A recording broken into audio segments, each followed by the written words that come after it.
Cette semaine, on s'en va dans 100% aligné, 100% assumé, tout est possible.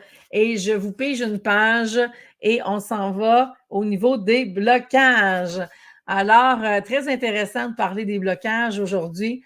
Donc, les blocages, c'est quand le défi est rendu plus gros. Hein, et vous êtes devant un impasse.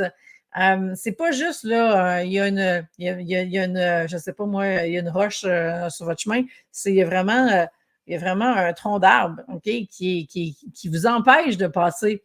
Et le blocage est vraiment réel, est vraiment là.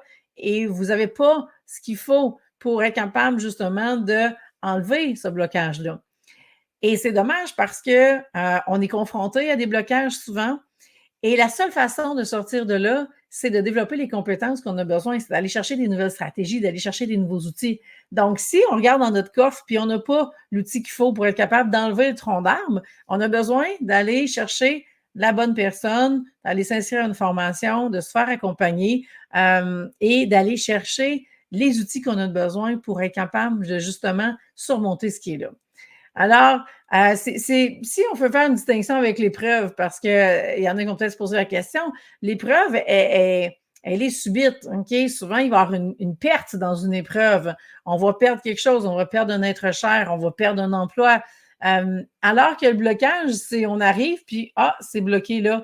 Et puis, à toutes les fois qu'on essaye de pousser, ça bloque, ça bloque, ça bloque. Donc, il y a aussi, il peut y avoir une répétition dans le blocage. Et donc, vraiment, la seule façon que vous pouvez vraiment transcender tout ça, eh bien, c'est d'aller vous développer. Il y a des compétences qui manquent et vous devez aller acquérir ces compétences-là pour être capable de vraiment passer au niveau du blocage.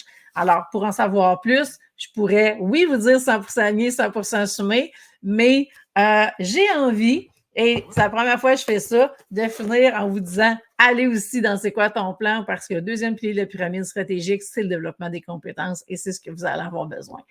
Et voilà, sur ce, je vous souhaite une super belle semaine.